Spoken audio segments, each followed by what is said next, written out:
My girlfriend and close friend betrayed me, so I gave them a surprise. Part 3. Hi everyone, welcome back to another Reddit cheating story. Before we start, please hit the subscribe button and click the notification bell so you won't miss another cheating story goes live.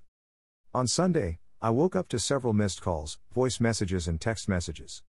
Turns out, Catherine had come home early after being alerted to something being afoot in town, only to find an empty house and a for rent sign out the front.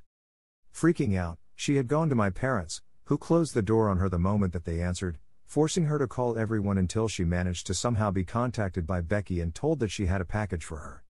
I was told that she didn't take too well to that, as I fully well knew at that point from the numerous angry texts and voice messages from her accusing me of setting up Harry, of being deceitful, etc.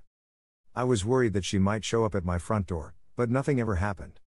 5 weeks later, after leaving and being promoted, I write this out for you, dear reader. Granted, it's long, and it took a few rewrites to shorten it down from my initial 14 pages, double what this story is now, but I feel that most of what I said was important enough for the story. Edit. So I am home now, and with the number of questions that are here, as well as other comments and messages I have received, I decided to take the time to answer questions and provide some clarity here to save responding to everyone. So one of the questions I keep getting asked is what happened to Harry, why I was so hard coming down on him, and why I would incriminate myself, especially on the internet. After making some inquiries back home to some friends, the short answer is, Harry is looking at a few months in prison as it's his first offense but could be out sooner, and I felt that it was necessary to the story. No one other than myself knew what I had planned to do with Harry, which is why I omitted quite a few crucial details that had the potential to truly identify me, as well as change up some of the descriptive language about locations to potentially put this story anywhere in the world. Just for clarification, there was already more than enough evidence in his own home, I just provided the means for the police to further investigate his activity in his home. That being said, I don't regret doing what I did to him, as he knew both Rachel and I growing up, and knew how hard it was for me to pick up my life after she died. For those also asking if I am worried about Harry finding out and pointing the authorities in my direction, I know that he doesn't use Reddit. I know Catherine has an account, but I haven't seen any recent activity to state that she has been on in some time. As for other Reddit users, who knows? Most of the people I am friends with on my main account may recognize this story if they come across it, but as for their browsing preferences outside the subreddits that we frequent on, I can't say. As for Catherine, people have questioned why I didn't do more to her, or why I stuck around for as long as I did. Honestly, I almost did kick her out after a few days, but I wanted to gather evidence and show proof of her cheating so that everyone she knew would know what she had done. She is a major socialite, her words, and I knew by exposing her it would kill her reputation. As for what happened to her, I have been told that she moved to another state just recently after being transferred. From the people I have spoken to today, she was put mainly on administrative duties before her transfer, as there was quite a bit of backlash after the rumor mill made its way around town. People have questioned the legality of what I did to her, moving all her stuff out, sending her and some friends away, spending a good amount on the trip, etc. Morally, I can see that it's a pretty dick move to build up her expectations of what she thought was going to happen. This, combined with killing her status around town, was my ultimate goal, to have her experience what it was like to have everything fall around you. But, from a legal standpoint, I had every right. In the time she had been living with me, she had never updated any of her personal information, driver's license, voting registration, etc., to reflect that she had moved into my house. I found out this information during the course of my preparation with my lawyer after I spoke to r/legal. With no concrete proof on paper to show that she was residing there, and because we hadn't met the de facto status, I was able to do what I did with no threat of backlash. Finally, for those of you saying how my story is fake, that I am a karma whore, a sociopath, in this day and age, who doesn't have some sociopathic tendencies, and pointing to my malicious compliance story also as proof, I will be honest and let you know that I will not try to change your minds on this. Everyone is entitled to their opinions on stories shared all over Reddit and opinions on those who share them. Update end. Here are some of the comments from our community. Really well written and indeed nuclear, yet somehow I feel like the GF got off lightly compared to your best mate. Although if her actions are known in the small community it will make living there worse than prison for her, I assume. This was so carefully planned, you found out you were getting cheated on with your girlfriend and closest friend, so you planted drugs in his car after finding drugs in his home, and after tricking your girlfriend into leaving, you sold your home and moved across the city. All I can say is bravo. Well done.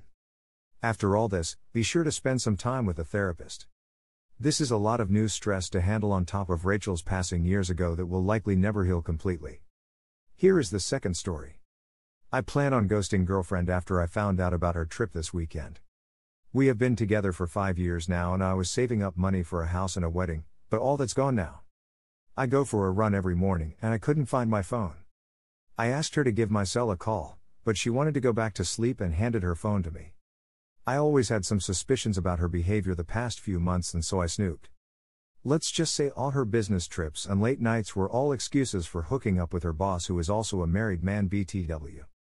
I don't know when it all started but from the texts, it seems like every day and all over the office. The lockdown stopped it and the wife found out about the affair as well. So the boss had to put an end to it. This also explained why GF was incredibly sensitive during March. I often found her bawling her eyes out but the reason she gave me was because one of her friend's mom passed away due to COVID.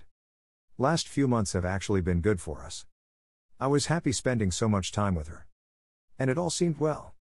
We also had talks about marriage and children and what our future may look like.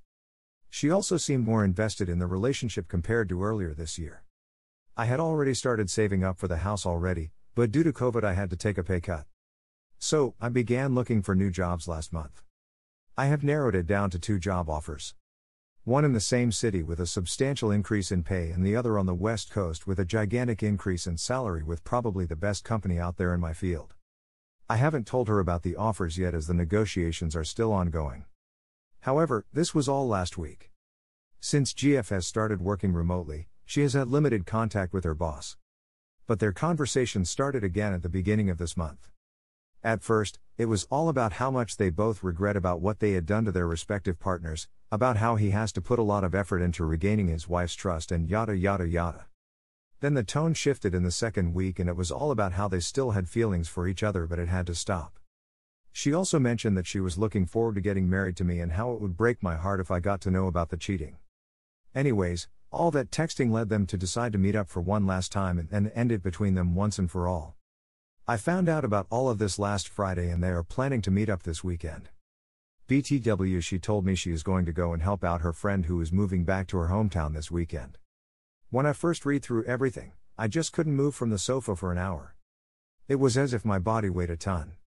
I started imagining them having sex and making fun of me behind my back and all kind of shit was going through my head. Last week was hell for me. Looking at her all excited about the weekend made it all worse. Anyways, I am packing up everything tomorrow while she is out. I am heading back to my parents. I have not told them anything yet. Rather, I have not said anything to anybody. I have kept it all inside me and it's getting bad. That's why I am writing this because I'll go mad if I don't. I plan to take up the job on the West Coast. It's going to be remote for a while anyways, so it doesn't matter much. I am not planning on leaving anything behind, no letter, no text, no anything. I'll block her as soon as I hit the road. I have spent this week fixing up all my finances and talking with my landlord. And now I'm just done. What I want to know is, am I doing the right thing? Should I talk it out with her? Honestly, April and May were really good for us but I don't think I'll be able to trust her anymore. It was really hard even looking at her face while talking to her the past few days. I just want it over with. It's just that she really looked forward to a life together and I feel bad that this relationship has gone south. Thank you for watching and don't forget to subscribe and turn on the notification bell for any future cheating stories.